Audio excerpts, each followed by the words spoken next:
confiance et qui se détournent vers les hautains, vers les orgueilleux, vers ceux qui pensent que sans eux, ton problème n'aura pas de solution. Il y a des gens qui pensent que sans eux, tu n'auras pas de délivrance. Sans eux, tu n'as pas d'avenir. Ils pensent que ton avenir dépend de leur entreprise. Ils pensent que ton avenir dépend de leurs biens. Ils pensent que ton avenir dépend de ce qu'ils feront pour toi. Et la Bible dit que heureux l'homme qui place en l'Éternel sa confiance et qui se détourne vers ces hommes qui ont ces genres de mentalité. Vous voyez, la fois passée, on avait parlé de Jacob qui était dans la maison de Esau, non, qui était dans la maison de Laban, son oncle. Et qu'est-ce que Jacob a fait? Jacob a travaillé presque pendant 20 ans de souffrance sans bénédiction. Pendant 20 ans d'esclavage. Vous savez que Laban n'a pas acheté Jacob comme étant son esclave, mais il a traité Jacob comme un esclave. C'est malheureux. On ne t'a pas acheté comme un esclave, mais on te traite comme si tu étais un esclave. C'est ce que chacun fait comme avec nous aujourd'hui. Nous ne sommes pas sa propriété, nous ne sommes pas nous ne faisons pas partie de ses biens, mais pourtant il nous traite comme si on était des esclaves, comme si on ne pouvait rien faire sans lui. Et c'est ce que Laban a traité Jacob. Et la Bible dit que Dieu a eu pitié de qui? Il a eu pitié de Jacob. Que Dieu ait pitié de nous au nom de Jésus-Christ.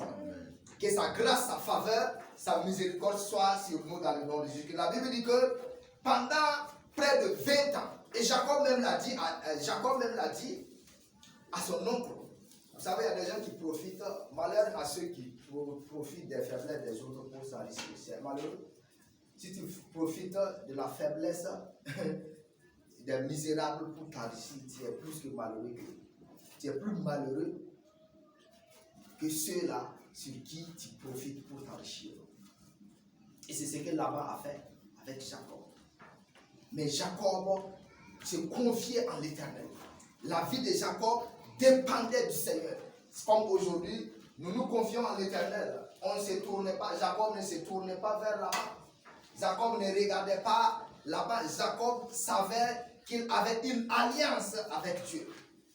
Jacob savait qu'il avait une alliance avec Dieu. Et si nous savons également que nous avons une alliance avec Dieu, et l'alliance que nous avons avec Dieu, Dieu nous a donné des promesses.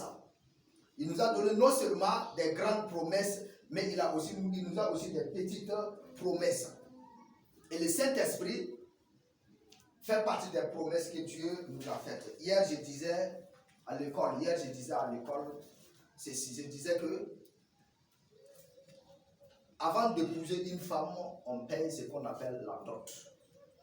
Voilà, tu donnes la dot, et si tu donnes la dot maintenant, la famille te donne ta femme. Et après maintenant, tu pourras célébrer le mariage. Et étant donné que Jésus-Christ, c'est l'Église qui est l'épouse de Jésus-Christ. C'est les chrétiens, c'est le corps du Christ, c'est les chrétiens qui forment l'épouse de Jésus-Christ. Et Jésus et Dieu le Père nous a donné le Saint-Esprit ici-bas sur terre afin de préparer notre mariage avec son Fils. Et le Saint-Esprit est en quelque sorte le Saint-Esprit est en quelque sorte la dot. Et c'est avec le Saint-Esprit que nous allons préparer notre mariage avec Christ. Si tu n'as pas le Saint-Esprit, c'est vraiment grave. C'est avec le Saint-Esprit que tu vas préparer. Si on donne la dot à une femme, la femme va utiliser la dot pour payer des pailles. C'est ça, non? Elle va utiliser la dot pour payer des valises. Elle va utiliser la dot pour payer des bracelets, des médailles. Voilà, elle va utiliser cet argent pour ça. Et Dieu nous a donné le Saint-Esprit. Et c'est avec le Saint-Esprit que nous préparons notre mariage.